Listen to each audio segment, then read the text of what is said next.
नमस्कार, जय हिंद साथियों। स्वागत है आपका एसएससी एकेडमी यूट्यूब चैनल पर। तो गाइस, आज की इस वीडियो में हम आपको बताने वाले हैं जो एसएससी 2024 में वैकेंसी निकलने वाली है उसके बारे में सब कुछ डिटेल बताने वाले हैं। जैसा कि आपको पता है, एसएससी ने जो अपना कैलेंडर जारी कर दिया, जिसमें जो है एसएससी जीडी 2024 की वैकेंसी का भी शेड्यूल जारी कर दिया गया है। क्योंकि इसके फॉर्म की भी बात करेंगे इस वीडियो में हम आपको, और यह भी बात करने वाले कि किस किस फोर्स में इसकी वैकेंसी निकल के आती है और इसका सिलेक्शन प्रोसेस क्या क्या रहता है, और कितने गुने स्टूडेंट्स को फिजिकल के लिए बुलाया जाता है और कितने स्टूडेंट्स को मेडिकल के लिए बुलाया जाता है। सब कुछ डिटेल में बात करने वाले हैं। वीडियो थोड़ा इन्फॉर्मेटिव होगा और लंबा भी बनेगा, सो वीडियो के अंत तक बने रहेंगे साथियों। तो सबसे पहले हम बात कर लेते हैं एसएससी जीडी में किन किन फोर्सों में वैकेंसी निकल के आती है। तो सबसे पहले हम बात कर लेते हैं बीएसएफ के बारे में। जो एसएससी जीडी में जिन जिन फोर्सों में वैकेंसी निकल के आती है उन सभी के बारे में बात करने वाले हैं। तो आपके बीएसएफ में वैकेंसी निकल के आती है, आईटीबीपी में निकल के आती है, सीआईएसएफ में निकल के आते हैं, आपके सीआरपीएफ में जो सीआरपीएफ में भी एसएससी जीडी के थ्रू वैकेंसी निकल के आती है। आपके एसएसबी हो गया, एसएसएफ हो गया, एनसीबी हो गया और एनआईए हो गया। कुछ उसमें ऐसे फोर्स भी हैं जिनकी जो कट ऑफ जाती है वो ऑल इंडिया कट ऑफ जाती है। कुछ ऐसे भी फोर्स है जिनकी कट ऑफ जाती है जो मतलब जो स्टेट वाइज जाती है और डिस्ट्रिक्ट वाइज जाती है। यानी इसकी कट ऑफ जो प्रत्येक राज्य वार जाएगी और प्रत्येक जिले वाइज जाएगी। यानी आपका नक्सलवादी जिला हो गया, सामान्य जिला हो गया आपका, और जो हो बॉर्डर डिस्ट्रिक्ट हो गया, इसके अंतर्गत इसकी कट ऑफ जाती हैं। तो इसमें जो कुछ पोस्ट हैं उनकी कट ऑफ जो ऑल इंडिया जाती है, तो मैं उनको बता देता हूँ आपको। इसमें आपका जो एसएसएफ हो गया और आपकी एनसीबी हो गया और एनआईए हो गया, ये तीन पोस्ट ऐसी हैं जिनकी कट ऑफ ऑल इंडिया जाती है साथियों। यानी आपके जो एसएसएफ हो गया, आपके एनसीबी हो गया और एनआईए, ये तीन पोस्ट ऐसी हैं जिनकी कट ऑफ आपकी ऑल इंडिया कट ऑफ जाती है। तो बात करेंगे हम 2023 की भर्ती के बारे में, जो अभी कंप्लीटली हो चुकी है पूरी।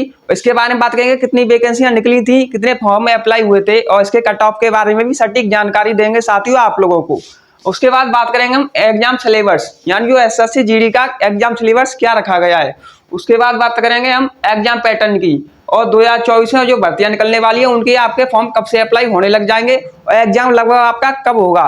तो सबसे पहले हम बात कर लेते हैं 2023 में जो भर्ती निकल के आई थी उसके बारे में। और उसके बारे में कुल पदों की बात की जाए तो आपके कुल पद आपके लगभग 50,000 थे। यानी 50,000 पद निकल के आए थे आपके। जो एसएससी जीडी की वैकेंसी निकली थी हुई थी 2022 में, उसमें आपके 50,000 पद निकल के आए थे। अब बात कर लेते हैं जो 50,000 पदों पर कुल कितने फॉर्म अप्लाई हुए थे। तो कुल फॉर्मों की बात की जाए तो यानी कुल कितने फॉर्म भरे हुए थे, तो कुल फॉर्मों की बात की जाए तो आपके लगभग 60 लाख फॉर्म अप्लाई हुए थे। यानी जो आपकी एसएससी जीडी की वैकेंसी 2022 में निकल के आई थी उसमें आपकी पोस्ट निकली थी 50,000 प्लस, उसमें आपके कुल 60 लाख फॉर्म में अप्लाई हुए थे। अगर हम बात कर लेते कितने मतलब कितने कैंडिडेटों ने इसका एग्जाम दिया था, तो लगभग ये कुल फॉर्म का यानी 70% जो स्टूडेंट्स ने इसका एग्जाम दिया था। यानी 30% ऐसे स्टूडेंट्स थे, यानी ऐसे कैंडिडेट थे जिन्होंने एसएससी जीडी का एग्जाम नहीं दिया था। अब बात कर लेते हैं कि इसके फिजिकल के लिए कितने कैंडिडेटों को बुलाया गया था। तो जो आपकी 50,000 वैकेंसी निकल के आई थी, तो 50,000 वैकेंसियों का लगभग 8 गुना फिजिकल्स के लिए बुलाए गए थे। यानी हम 50,000 का 8 गुना निकालेंगे यहाँ पे, तो आपके लगभग 4 लाख कैंडिडेट हो गए। यानी साथियों आपको जो 50,000 वैकेंसी पे लगभग 4 लाख कैंडिडेटों को फिजिकल के लिए बुलाया गया था। उसके बाद बात कर लेते हैं कि जो फिजिकल होने के बाद कितने स्टूडेंटों को मेडिकल के लिए बुलाया गया था। तो लगभग जो वैकेंसियां थी उनके लगभग 2 गुने स्टूडेंट्स को मेडिकल के लिए बुलाया गया था। यानी जो आपके 50,000 वैकेंसी तो लगभग आपके 1 लाख स्टूडेंट्स को, यानी 1 लाख कैंडिडेट को मेडिकल के लिए बुलाया गया था। अब हम बात कर लेते हैं कि बहुत से स्टूडेंट्स मेडिकल में पास हो गए थे लेकिन वो आउट कैसे हो गए। सो गाइस, इसकी जो कट ऑफ होती है वो 3 स्टेज में कट ऑफ बनती है। सबसे पहले जो आपकी फिजिकल के लिए कट ऑफ बनेगी, उसके बाद जो मेडिकल के लिए कट ऑफ जाएगी, उसके बाद जो आपकी फाइनल कट ऑफ जाएगी। इस तरह जिन भी कैंडिडेट के कम मार्क्स होते हैं वो आउट होते चले जाते हैं। इसलिए हम बात करेंगे इसकी कट ऑफ के बारे में भी कि सटीक कट ऑफ आपको बताएंगे इसकी कट ऑफ कितनी गई थी। अब हम बात कर लेते हैं जो एग्जाम सिलेबस इसका क्या क्या होता है। साथियों हम बात करेंगे आपसे कि जो एग्जाम सिलेबस इसका क्या क्या रखा गया और इसके पैटर्न के बारे में बात करेंगे, और जो इंपॉर्टेंट चैप्टर हैं उनको भी बताऊंगा मैं। क्योंकि साथियों मैंने जो एसएससी जीडी की वैकेंसी 2021 में निकली थी वो वाले भी एग्जाम दिया था, और 2022 में निकली थी वो वाला भी एग्जाम दिया था। इसलिए मैं इसके बारे में अच्छा जानकारी रखता हूँ, आप लोगों की भी शेयर करूंगा साथियों। तो सबसे पहले हम एग्जाम सिलेबस की बात कर लेते हैं। सबसे पहले आपका जो पहला सब्जेक्ट, जैसे आप हिंदी का हो गया, हिंदी आपके जो हिंदी आएगी इसमें, और आपका रीजनिंग आ गया, रीजनिंग, और तीसरा सब्जेक्ट आपका मैथ हो गया, और चौथा सब्जेक्ट आपका हो गया जीके जीएस।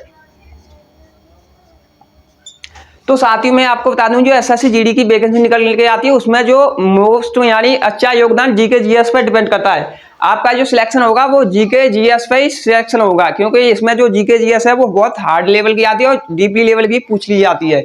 इसलिए जो आपका सिलेक्शन डिपेंड करेगा वो आपका जीके जीएस पे करेगा।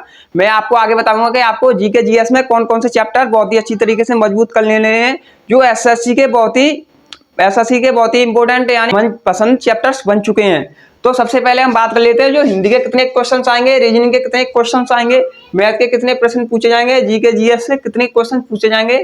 तो हिंदी की बात की जाए तो आपके 20 क्वेश्चन हिंदी के आएंगे, और रीजनिंग के भी 20 क्वेश्चन आएंगे, मैथ के भी 20 क्वेश्चन, आपके जीके जीएस के भी 20 क्वेश्चन। जीके जीएस में आपकी करंट अफेयर्स ही आ जाती है साथियों। इसमें लगभग 2 से 3 आपको करंट अफेयर्स के क्वेश्चन देखने के लिए मिल जाएंगे, जो लगभग नॉर्मली करंट अफेयर पूछा जाता है। जैसे कि आपका गेम से रिलेटेड हो गया, या किसी भी जो ग्रुप है उसकी बैठक होती है कहीं पे, उसका मतलब कहाँ पे बैठक हुई ये पूछ लेगा, या आपको किसी भी दिवस की थीम पूछ लेगा। नॉर्मली जीके मतलब जो नॉर्मली करंट अफेयर्स के क्वेश्चंस रखता है साथियों। अब ये आपके हिंदी के 20 क्वेश्चन हो गए, रीजनिंग के 20 क्वेश्चन हो गए, मैथ के 20 क्वेश्चन हो गए, जीके जीएस के 20 क्वेश्चन हो गए। प्रत्येक क्वेश्चन 2 मार्क्स का हो जाता है साथियों। इसलिए यहाँ पे जो 20 क्वेश्चन आएंगे लगभग आपके 40 मार्क्स के हो गए, ये भी आपके 40 मार्क्स के हो गए साथियों, और ये भी आपके 40 मार्क्स की हो गए। इस तरीके से जो आपकी एसएससी जीडी का फुल एग्जाम होता है वो लगभग मतलब 160 मार्क्स का होता है, यानी 160 मार्क्स का होता है। इसमें टोटल क्वेश्चन आपको पता है 80 क्वेश्चन हो गए। कुल प्रश्नों की बात की जाए तो आपके 80 प्रश्न हो गए साथियों। अगर बात की जाए कि जो एसएससी जीडी का एग्जाम होता है 80 क्वेश्चन आते हैं, उसके मतलब एग्जाम देने के लिए कितना टाइम दिया जाता है साथियों, इस मतलब 80 क्वेश्चन को सॉल्व करने के लिए 1 घंटा दिया जाता है। यानी समय की बात की जाए तो आपके 1 आवर दिया जाता है, यानी 1 घंटा समय दिया जाता है। तो भाई बहुत ही कम टाइम है। मैं आपसे यही रिक्वेस्ट करूंगा कि जितना आपसे हो सके उतना प्रैक्टिस कीजिएगा, कि आपको प्रैक्टिस करने से टाइम मैनेजमेंट हो जाएगा। क्योंकि आपको पता है 80 क्वेश्चन बहुत मुश्किल हो जाते हैं घंटे में सॉल्व करने में, क्योंकि अगर मैथ के 3-4 क्वेश्चन हार्ड रख दिए गए, या रीजनिंग में आपके जो है सिटिंग अरेंजमेंट वगैरह से मिल गए एक भी क्वेश्चन, तो लगभग 3 से 4 मिनट वही खा जाएगा। इसलिए मैं आपको यह ट्रिक भी बताऊंगा कि आपको जो है एग्जाम किस तरीके से सॉल्व करना है एग्जाम हॉल में। ऐसा नहीं कि आप एक ही क्वेश्चन में अटके रह गए, 3 से 4 मिनट उसमें गवा दिए और आपका वो भी उसका भी आंसर नहीं आ पाया। तो लगभग आपके जो है हिंदी के 20 क्वेश्चन हो गए 40 मार्क्स के, रीजनिंग के 20 क्वेश्चन 40 मार्क्स के, मैथ के 20 क्वेश्चन 40 मार्क्स के, और जीके जीएस के 20 क्वेश्चन लगभग 40 मार्क्स के हो गए। इस तरह आपके कुल प्रश्न 80 प्रश्न पूछे जाएंगे, और कुल समय की बात की जाए तो 1 घंटा आपको समय दिया जाएगा। अब बात कर लेते हैं हम एग्जाम पैटर्न के बारे में। इसका जो एग्जाम पैटर्न क्या क्या रखा जाता है।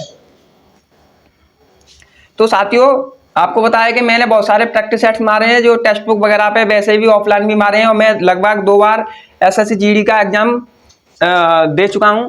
तो सबसे पहले हम एग्जाम पैटर्न के बारे में बात कर लेते हैं। तो सबसे पहली सब्जेक्ट हमारी रहेगी हिंदी। हिंदी के बहुत ही इंपॉर्टेंट सब्जेक्ट है, जो आपके एसएससी जीडी में हिंदी पूछी जाती है, लगभग नॉर्मली पूछी जाती है। ऐसी मतलब ऐसी हिंदी एक भी एग्जाम में नहीं आती होगी, उससे सबसे सरल हिंदी पूछी जाती है। तो हिंदी के बारे में बात करने वाले हैं साथियों आपसे, हिंदी के बारे में, क्योंकि जो नंबर गेन करने वाली सब्जेक्ट है वो हिंदी है। हिंदी में आप आसानी से नंबर बढ़ा सकते हो, फुल आउट ऑफ फुल भी मार्क्स सकते हो। इसमें मैं आपको मोस्ट इंपोर्टेंट टॉपिक बताऊंगा जो आपके 100% एग्जाम में आएंगे। कुछ ऐसे भी टॉपिक होते हैं जिनको कुछ लोगों को इसका सिलेबस नहीं पता है, वो कंप्लीटली हिंदी को पढ़ के आते हैं, लेकिन उनको ये नहीं पता है कि इसका वो ही मतलब कुछ चुनिंदा ही चैप्टर हैं जिनसे ही एसएससी जीडी में क्वेश्चन फंस जाते हैं। तो सबसे पहले हम बात कर लेते हैं आपके साथियों विलोम शब्द हो गए। लगभग 2 से 3 आपके विलोम शब्द पूछे जाएंगे, और नंबर 2 पर बात की जाए आपके पर्यायवाची शब्द हो गए साथियों।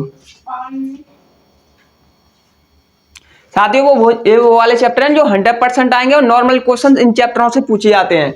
और नंबर 3 पे बात करी जाए तो आपके 1 वर्ड सब्स्टिट्यूट आते हैं, यानी अनेक शब्दों के लिए एक शब्द,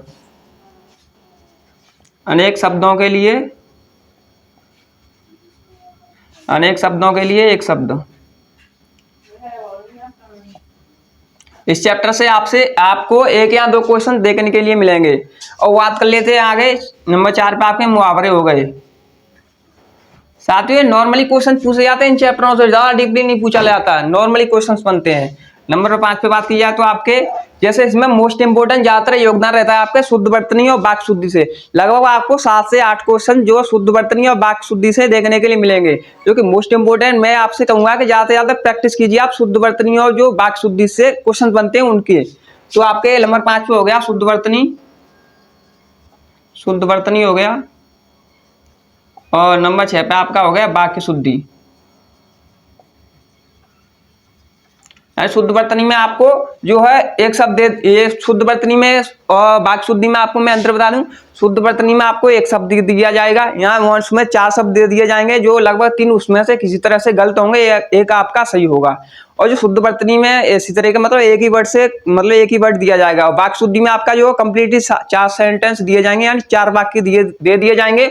उनमें से पूछेगा आपको कौन सा गलत है चारों में से, या आपको ये भी पूछेगा कि चारों में से कौन सा सही है, यानी आपको सेंटेंस के रूप में दे दिए जाएंगे। और वर्तनी में जो एक ही शब्द दे दिया जाता है। और मोस्ट इंपोर्टेंट इसमें योगदान होता है हिंदी में, मतलब जो अधिकतर स्टूडेंट गलत कर देते हैं। तो नंबर 7 में हम ले लेते हैं जो क्लोज टेस्ट होता है, उसको क्लोज टेस्ट। साथियों क्लोज टेस्ट बोल सकते हो आप इसे, यहाँ पैसेज भी बोल सकते हो। जो एसएससी जीडी की वैकेंसी निकल के आई थी 2022 का, उसका एग्जाम 2023 में स्टार्टिंग में हुआ था। तो उसमें देखा गया था जो क्लोज टेस्ट थे वो आपके 2 टाइप के आ रहे थे। यानी आपको एक तो पैसेज में से आपको नीचे क्वेश्चन पूछ रहा था, और आपको जो पैसेज दिया था उसमें जो खाली जगह दी गई थी उसी उनको भरने के लिए पूछ रहा था। 90% से ज्यादा चांस रहते हैं लगभग जो उसमें जो फिल इन द ब्लैंक्स वाले क्लोज टेस्ट फंसता है। और जो 10% आपका जो क्लोज टेस्ट आता है, मतलब उसमें पैसेज में से ही आपका क्वेश्चन पूछ लेता है। सो गाइस, और इसमें जो है 2021 की अपेक्षा 2022 में वैकेंसी निकल के आया तो उनमें एग्जाम में कुछ चेंजमेंट देखने के लिए मिला था।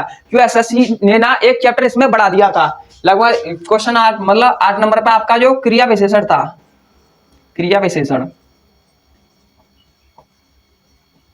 यानी 2021 में एग्जाम हुआ था उसमें क्रिया विशेषण का एक भी क्वेश्चन देखने के लिए नहीं मिला था। लेकिन जो 2022 की वैकेंसी में जो क्रिया विशेषण है ना, वो एसएससी की जीडी के हर एग्जाम में इसके रिलेटेड क्वेश्चन देखने के लिए मिल रहे थे। लगभग 1 से 2, किसी शिफ्ट में तो 3-3 क्वेश्चन डाल दिए थे। लेकिन ये अभी तक ऐसा नहीं हुआ था कि जो एसएससी जीडी में क्रिया विशेषण से एक भी क्वेश्चन देखने के लिए मिल रहा था। लेकिन 2023 की वैकेंसी यानी 2022 की वैकेंसी में क्रिया विशेषण से लगभग 2-2, 3-3 क्वेश्चन मिल रहे थे। यानी एसएससी जीडी की वैकेंसी में लगभग एसएससी ने धोखा दे दिया हो, ऐसा समझ लीजिए आप, क्योंकि चैप्टर एसएससी जीडी में है नहीं। अब बात कर लेते हैं हम आपको जो रीजनिंग के बारे में बता देते हैं साथियों। ये आपको हिंदी के बारे में बता दिया, रीजनिंग के बारे में बताएंगे रीजनिंग का पैटर्न क्या रहता है साथियों। तो रीजनिंग के बारे में बात करने वाले हैं। तो साथियों जो रीजनिंग का आपका पैटर्न रहता है वो लगभग आपके सभी चैप्टर्स इसमें आ जाते हैं। यानी जो एसएससी में आपको पता है सिलेबस क्या होता है, तो रीजनिंग का जो पैटर्न है वो लगभग सभी चैप्टर इसमें आ जाते हैं। खासकर मैं कुछ चैप्टर आपको बता देता हूं जो इसमें एसएससी जीडी के एग्जाम में आपको देखने के लिए बिल्कुल नहीं मिलेंगे। तो आपको बता दूं कि इसमें पूर्ण अवधारणा वाले सब जो आपके पूर्ण अवधारणा वाले रीजनिंग में चैप्टर है, पूर्ण अवधारणा, यानी जो आपके पूर्ण अवधारणा चैप्टर है जो लगभग जो पुलिस के एग्जाम में आता रहता है वो एसएससी जीडी के एग्जाम में नहीं आता। इससे आपको एसएससी जीडी के पेपर में एक भी क्वेश्चन देखने के लिए नहीं मिलेगा। यानी जो पूर्ण अवधारणा वाला चैप्टर है इसको आपको नहीं करना है। तो ऐसे कुछ मतलब वैसे तो ऑल चैप्टर्स रीजनिंग के आ जाते हैं और आपको सभी को कवर करना है, क्योंकि आप मुझे लगता है आप अदर एग्जाम की भी तैयारी कर रहे होंगे, इसलिए पूर्ण अवधारणा वाला चैप्टर है जो रीजनिंग में नहीं आएगा और कंप्लीटली सारे चैप्टर्स आएंगे। अब बात कर लेते हैं कुछ मैथ के बारे में। जो मैथ का आपका पैटर्न क्या रहता है, तो मैथ के पैटर्न के बारे में बात कर लेते हैं साथियों। तो मैथ में जो आपका यानी त्रिकोणमिति हो गया, आपको त्रिकोणमिति का एक भी क्वेश्चन देखने के लिए नहीं मिलेगा। यानी आपको त्रिकोणमिति होगा। वैसे आपको सभी चैप्टर्स को अच्छी तरीके से कर लेना है, लेकिन आपको त्रिकोणमिति का एक भी क्वेश्चन देखने के लिए नहीं मिलेगा। आपका ज्यामिति हो गया, यानी ज्यामिति का भी एक भी क्वेश्चन आपको एसएससी जीडी की परीक्षा में देखने के लिए नहीं मिलेगा। यानी आपको जो त्रिकोणमिति और ज्यामिति का भी एक भी क्वेश्चन देखने के लिए नहीं मिलेगा। तो मैं आपको कुछ डिस्कशन करने वाला हूं जिससे मोस्ट इंपोर्टेंट यहाँ जो एसएससी का फेमस चैप्टर्स बन चुके हैं। जैसे आपको बात कर लेते हैं नंबर सिस्टम के बारे में। तो नंबर सिस्टम के बारे में जो आपके डिवाइडेड वाली विधि है यानी भागफल वाली विधि है, उससे बहुत से क्वेश्चन देखने के लिए मिले थे। इसी पहले जो एसएससी जीडी का एग्जाम हुआ था उसमें यानी जो डिवाइडेड विधि थी, संख्या पद्धति है, उससे बहुत सारे क्वेश्चन देखने के लिए मिले थे। आपके वो हो गए चाल दूरी समय से लगभग एक शिफ्ट में 3-3 क्वेश्चन डाल लिए थे, वो भी हार्ड लेवल के, लगभग सीजीएल लेवल के मान लीजिए उनको। देखने में तो वो सरल लग रहे थे, लेकिन वो सीजीएल लेवल के थे, उनमें बहुत सारा कॉन्सेप्ट छिपा हुआ था। और आपके जो टाइम एंड वर्क से नॉर्मल क्वेश्चन पूछे जा रहे थे। टाइम एंड वर्क से बात कर लेते तो आपको जो होता है आपके जो कैपेसिटी वाले जो कार्य क्षमता वाले क्वेश्चन है वो अधिकतर एसएससी अब एग्जाम करा रहा है, उनको ही क्वेश्चन को रिपीट कर रहा है, उनको ही क्वेश्चन को प्रत्येक एग्जाम में डाल रहा है। आपके जो एसआई सीआई से भी बहुत आर्ट्स क्वेश्चन बनते हैं, इसलिए अच्छी तरीके से आप इसका प्रैक्टिस कीजिए मैथ का भी, क्योंकि आपको पता है आपको 20 आउट ऑफ 20 लाने ही पड़ेंगे हर हालत में। मैं वीडियो के एंड में आपको बता दूंगा किस कैटेगरी को कितने मार्क्स लाने पड़ेंगे फाइनल सिलेक्शन के लिए। अब बात कर लेते हैं हम आपको जीके जीएस के बारे में, क्योंकि जो इसका हार्ड सब्जेक्ट है वो जीके जीएस है, यानी जो आपका सिलेक्शन पे भी मतलब सिलेक्शन आपका जो डिपेंड करता है वो जीके जीएस पर करता है, यानी जनरल नॉलेज और सामान्य साइंस यानी सामान्य विज्ञान। तो जीके जीएस है मोस्ट इंपोर्टेंट है, क्योंकि इसमें बहुत सारे स्टूडेंट्स है ना आधे मार्क्स भी नहीं ला सकते हैं, लेकिन आपका जीके जीएस है ना मोस्ट इंपोर्टेंट टॉपिक है एसएससी जीडी में, क्योंकि आपको पता है कि बहुत सारे स्टूडेंट है 20 में से 10 भी सही नहीं कर पाते हैं। इसमें मैं आपको जो है एसएससी के कुछ फेमस चैप्टर्स बता देता हूं, जो लगभग 110% आपके एग्जाम में क्वेश्चन पूछे जाएंगे उस टॉपिक से रिलेटेड। जैसे कि आपका हो गया यहाँ पे शास्त्रीय नृत्य, आपका यहाँ पे शास्त्रीय नृत्य हो गया, तो जितने भी शास्त्रीय नृत्य हैं वो सब आपको याद कर लेने हैं, और जितने भी शास्त्रीय नृत्य के यानी जो नृत्य को करते हैं उनको भी आपको याद कर लेना है। जैसे कि आपको पता है सोनल मानसिंह हो गया, यामिनी कृष्णमूर्ति हो गया, इस तरह के अदर भी फेमस लोग हैं जिनको जो पद्म भूषण यहाँ अदर जो है पुरस्कार मिल चुके हैं, उनसे रिलेटेड क्वेश्चन पूछे जाते हैं। तो जितने भी शास्त्रीय नृत्य है उन सभी को आपको याद कर लेना है, किस राज्य में मनाया जाता है, और यह भी याद कर लेना है कि कितने दिन तक मनाया जाता है और कौन से महीने में बनाया जाता है, और इनके कौन कौन से कलाकार हैं इनको भी याद कर लेना है। अब बात कर लेते हैं मोस्ट इंपोर्टेंट है एक और टॉपिक आपका निकलते आता है लोक नृत्य। साथियों किसी का भी एग्जाम हो, एसएससी का या एसएससी मतलब एसएससी जीडी का एग्जाम हो, एसएससी एमटीएस का हो, एसएससी सीजीएल का हो, या एसएससी सीएचएसएल का, या एसएससी सीपीओ का, या एसएससी दिल्ली पुलिस का, किसी का भी एग्जाम हो, शास्त्रीय नृत्य और लोक नृत्य क्वेश्चन 110% पूछे जाते हैं साथियों। मैं आपको ये दावे के साथ कह सकता हूँ मोस्ट यानी जो है फेमस चैप्टर बन चुका है एसएससी का, इसलिए आपको शास्त्रीय नृत्य से भी याद कर लेने हैं और लोक नृत्य भी याद कर लेने हैं। उसके बाद बता दूंगा आपको जो नदियां आपकी नदी वाला टॉपिक है वो भी मोस्ट इंपोर्टेंट है। यहाँ तो आपको पूछेगा कि इस नदी का उद्गम स्थल कहाँ से हुआ है, यहाँ आपसे पूछेगा कि ये नदी किस नदी में मिलती है, यहाँ उसकी सहायक नदी कौन सी है, यहाँ पूछेगा आपसे इस नदी की लंबाई कितनी है। नदियां भी मोस्ट इंपोर्टेंट टॉपिक बन चुका है साथियों एसएससी का। कुछ एक बिग टॉपिक है जो आपको अच्छी तरीके से कवर कर लेने हैं, क्योंकि ये भी आपको सिलेक्शन में काफी मदद दिलाएंगे। अब हम बात कर लेते हैं इसकी भर्ती के बारे में, तो नोटिफिकेशन जारी हो चुका है उसके बारे में। तो साथियों आपको पता है 2022 में वैकेंसी निकल के आई थी आपकी लगभग 50,000, तो मतलब बहुत सारे न्यूज़पेपर में निकाला गया है, और जो आपके भारत सरकार की तरफ से भी जो है सीआरपीएफ का जो नोटिस आया था उसमें लगभग 1,30,000 वैकेंसियों का जिक्र किया गया था। तो मैं ये नहीं कह सकता कि आपकी जो वैकेंसी निकल के आएंगे वो लगभग 1,30,000 आएंगी या 1 लाख आएंगी, मैं ये दावे के साथ नहीं कर सकता। मैं ये कह सकता हूँ कि जो एसएससी जीडी की वैकेंसी निकल के आएंगी वो लगभग 50,000 जरूर आएंगी। यानी कुल वैकेंसी आपकी बात की जाए, एक्सपेक्टेड कर रहा हूँ वो भी मैं, कुल वैकेंसी आपको 50,000 करीबन देखने के लिए मिल सकती हैं। क्योंकि एक साथ सभी वैकेंसी क्यों नहीं आ सकती, क्योंकि पता है आपको जो ट्रेनिंग सेंटर्स हैं वो भरे पड़े हैं, ट्रेनिंग कराने के लिए जगह नहीं है, इसलिए जो एसएससी जीडी है ना वो उसी हिसाब से वैकेंसी कराती है। लगभग 50,000 स्टूडेंट मतलब 50,000 भर्ती कर ले उसने जवान तो अच्छी तरीके से ट्रेनिंग करा सके, तो लगभग आपके 50,000 पद जरूर देखने के लिए मिलेंगे। अब बात कर लेते हैं इसके जो अप्लाई डेट के बारे में, यानी अप्लाई डेट भी उसने मतलब क्लियर कर रखा है एसएससी ने। तो जो है एसएससी जीडी के फॉर्म अप्लाई होंगे वो आपके नवंबर में स्टार्ट हो जाएंगे डलना, नवंबर और दिसंबर के बीच में, यानी इसका जो फॉर्म अप्लाई होंगे वो आपके नवंबर में फॉर्म आ जाएंगे, लेकिन उसने डेट क्लियर नहीं किया है, लगभग आपके नवंबर में फॉर्म अप्लाई होना स्टार्ट हो जाएंगे, आपके दिसंबर तक इसके फॉर्म डलेंगे। यानी जो एसएससी जीडी के फॉर्म निकलेंगे, जिनको आपको एसएससी जीडी 2024 नाम दिया गया, लेकिन इसके जो फॉर्म निकल के आएंगे वो लगभग इसी साल में निकल के आ रहे हैं 2023 में। जो आपके इसके फॉर्म डलेंगे वो आपके नवंबर से लेकर दिसंबर तक के बीच में डलेंगे। अब हम बात कर लेते हैं इसके एग्जाम मंथ की बात कर लेते हैं, यानी इसका जो एग्जाम है आपका किस मंथ में वो कंडक्ट होगा। तो एसएससी जीडी का एग्जाम जो होगा आपका कंडक्ट लगभग आपका जो फरवरी और मार्च के महीने में कंडक्ट कराया जाएगा, यानी फरवरी और मार्च। तो लगभग इसका जो एग्जाम होगा लगभग 1 महीने या 1.5 महीने में कंडक्ट कराया जाएगा। तो इसका जो एग्जाम डेट दिया गया है वो आपके फरवरी से मार्च तक दिया गया है। तो साथ ही मैं आपसे यही बताऊंगा कि आप अभी से इसकी तैयारी में लग जाइए और अच्छी तरीके से प्रैक्टिस कीजिए, क्योंकि आपको पता है कट ऑफ इसका थोड़ा बहुत हाई चला जाता है, क्योंकि सेंट्रल लेवल की जॉब है और जो है आर्मी लेवल की जॉब है, इसलिए इसका कट ऑफ थोड़ा हाई चला जाता है। और इसके अब मैं कट ऑफ के बारे में बात करने वाला हूँ आपसे। तो साथियों मोस्ट इंपोर्टेंट है आपकी कट ऑफ, इसकी कट ऑफ किस तरह कैसे क्यों हाई चली जाती है इसके बारे में सब कुछ डिटेल में बताने वाले हैं। तो सबसे पहले हम बात कर लेते हैं रेड जोन वाले स्टेट, यानी जो रेड जोन वाले स्टेट है कुछ मतलब जिनकी कट ऑफ थोड़ी हाई चली जाती है। जैसे आपका उत्तर प्रदेश ही हो गया, आपका उत्तर प्रदेश हो गया, आपका हरियाणा हो गया, आपका हरियाणा हो गया, और आपका राजस्थान हो गया, आपका राजस्थान हो गया, और भी अदर स्टेट है आपके बिहार हो गया, और भी अदर स्टेट हैं जो आपके रेड जोन में आते हैं गाइस। यहाँ पे कंपटीशन है ना काफी हाई लेवल से फैला हुआ है, इसलिए यहाँ की कट ऑफ है थोड़ी हाई चली जाती है, थोड़ी नहीं बहुत ही हाई चली जाती है साथियों, मैं थोड़ी बोल रहा था।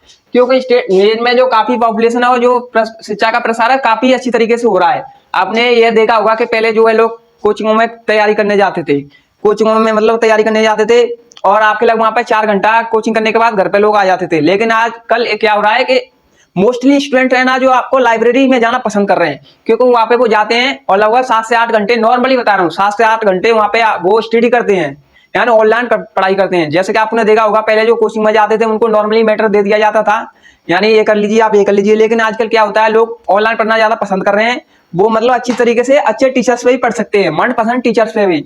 क्योंकि जैसे कि आपको पता है ऑनलाइन स्टडी करने से काफी लाभ हो रहा है, क्योंकि हम मन चाहे टीचर से अच्छी तरीके से पढ़ाई कर सकते हैं। जो भी चैप्टर हमारा वीक होगा उसको सर्च मारिए, बहुत सारी वीडियोस आ जाएंगी, आपको जिस टीचर से भी वीडियो अच्छी लग रही हो, जिस टीचर की भी क्लास अच्छी लग रही हो उसको पढ़ सकते हो। पहले ऐसा नहीं था, पहले क्या करते थे कि पहले हम कोचिंगों में जाया करते थे और वहां पे देख लिया करते थे कि वो वाला चैप्टर चला है तो आपकी समझ में नहीं आ रहा है तो वो समझ में नहीं आ रहा है। लेकिन ऑनलाइन में ये है कि आपके समझ में नहीं आ रहा तो स्किप कीजिए, दूसरे टीचर की क्लास लगा लीजिए, एक से एक बेहतरीन टीचर मिलेंगे आपको। तो आपको मैंने बता दिया ये यूपी हो गया, हरियाणा हो गया, आपका राजस्थान हो गया, बिहार हो गया, ये आपके बहुत रेड जोन वाले स्टेट है, इसलिए इनकी कट ऑफ बता देता हूँ आपको। जो 2022 की वैकेंसी की फाइनल कट ऑफ बता देता हूँ। पहले सबसे पहले मैं आपको यहाँ पे जनरल की बात की जाए, आपकी जनरल की कट ऑफ, तो जनरल की कट ऑफ आखिर जो लगभग 135 प्लस मार्क्स गई है, ये मैं आपको हाईएस्ट कट ऑफ बता रहा हूँ साथियों। जो जनरल की कट ऑफ गई है वो आपके 135 प्लस कट ऑफ गई है। ओबीसी की बात कर लेते हैं साथियों, तो ओबीसी की जो कट ऑफ गई है वो आपके 130 प्लस कट ऑफ देखने के लिए मिली है। एससी की कट ऑफ की बात कर लेते तो एससी की कट ऑफ आपको 120 प्लस देखने के लिए मिली है, और एसटी कट ऑफ आपकी 110 प्लस। साथियों रेड जोन वाले स्टेट्स की कट ऑफ बता रहा हूं मैं आपको। जो जनरल की कट ऑफ गई थी जनरल कैटेगरी की वो आपको 135 प्लस देखने के लिए मिली है, और ओबीसी कट ऑफ 130 प्लस देखने के लिए मिली है, और एससी कट ऑफ 120 प्लस देखने के लिए मिली है, और एसटी कट ऑफ आपकी 110 प्लस देखने के लिए मिली है। आप सोच रहे होंगे कि कट ऑफ हाई क्यों? गाइस रेड जोन वाले एरियाओं की कट ऑफ है, बहुत सारे स्टेटों की कट ऑफ तो लगभग आपको देखने के लिए मिलेगी 70 हो गया, आपका 160 में कट ऑफ है साथियों, या आपका 70 हो गया, 75 हो गया, 80 हो गया। जैसे छत्तीसगढ़ की बात की जाए, बहुत यानी कुछ वैसे स्टेट हैं जो आपके हिमालय यानी कुछ वैसे एरियो में आते हैं, तो आपके छत्तीसगढ़ हो गया, उसकी कट ऑफ आपको लगभग देखने के लिए 80 से 90 तक के बीच में देखने के लिए मिलेगी जनरल की। तो कट ऑफ बहुत काफी कम जाती है, लेकिन ये रेड जोन वाले स्टेट है ना इनकी कट ऑफ बहुत हाई जाती है, इसलिए आपको जनरल की बता दी है। ओबीसी की 130, एससी की 120 और एसटी की 110 कट ऑफ हो गई साथियों। अब बात कर लेते हैं नॉर्मलाइजेशन की, मोस्ट इंपोर्टेंट है साथियों नॉर्मलाइजेशन के बारे में बताना आप लोगों को। देखो जो मोस्ट यानी अधिकतर योगदान रहता है वो आपका नॉर्मलाइजेशन का रहता है, क्योंकि जैसे आप एग्जाम देने गए, आपको लगा कि मेरा जो शिफ्ट का एग्जाम है वो थोड़ा मॉडरेट है, यहाँ हार्ड लेवल का खुल गया है, तो आपको चिंतित होने की कोई जरूरत नहीं है, क्योंकि जो आपको एग्जाम हार्ड लगा है वो अदर कैंडिडेट भी आपके साथ दे रहे हैं, उनको भी हार्ड लगा है। ऐसा नहीं कि वो सब रट के आए हैं वो कंप्लीटली एग्जाम को क्वालिफाई कर देंगे, ऐसा कुछ भी नहीं है। इसलिए मैं नॉर्मलाइजेशन की बात कर लेता हूँ साथियों। तो नॉर्मलाइजेशन में कम से कम आपके 10 से लेके 15 मार्क्स तक बढ़े थे। 2022 में एग्जाम हुआ था, लगभग 2023 में हुआ है, 2023 में एग्जाम हुआ था जो आपके मंथ में हुआ था, जनवरी फरवरी मंथ में हुआ था, उसमें आपके 10 से लेके 15 मार्क्स तक नॉर्मलाइजेशन में बढ़े थे साथियों। इसलिए आपको अगर आपका एग्जाम किसी भी कारणवश आपसे एग्जाम नहीं हो पा रहा है, आपका एग्जाम हार्ड खुल गया, तो आपको टेंशन लेने की जरूरत नहीं है, क्योंकि नॉर्मलाइजेशन है ना उसमें 10 से लेके 15 मार्क्स तक बढ़े थे साथियों। तो मैंने इस वीडियो में आपको जो है मोस्ट इंपोर्टेंट न्यूज बता दिए, इंपोर्टेंट जानकारी दे दी है साथियों। उम्मीद करता हूँ आपको कोई दूसरी वीडियो अब नहीं देखनी पड़ेगी, कि उसमें इसी वीडियो में आपके सारे डाउट क्लियर हो चुके होंगे साथियों, मैं उम्मीद करता हूँ। इसलिए मैं आपसे ये रिक्वेस्ट कर रहा हूँ कि मैं ऐसी इंफॉर्मेटिव वीडियो बनाता रहता हूँ साथियों। तो सबसे पहले आप मेरी वीडियो को लाइक कर दीजिए और चैनल को सब्सक्राइब कर लीजिए। जो भी नई वैकेंसियां निकलती हैं उनके नोटिफिकेशन के बारे में डिटेल में बताता रहता हूँ, सो उम्मीद करता हूँ आपको मेरी वीडियो अच्छी लगी होगी। अगर वीडियो अच्छी लगी तो वीडियो को लाइक करें, कमेंट करें, शेयर करें और चैनल को सब्सक्राइब करें। वीडियो देखने के लिए आप सभी लोगों को बहुत बहुत धन्यवाद और मिलते हैं नेक्स्ट वीडियो में अगले नए टॉपिक के साथ। जब तक के लिए जय हिंद, जय भारत।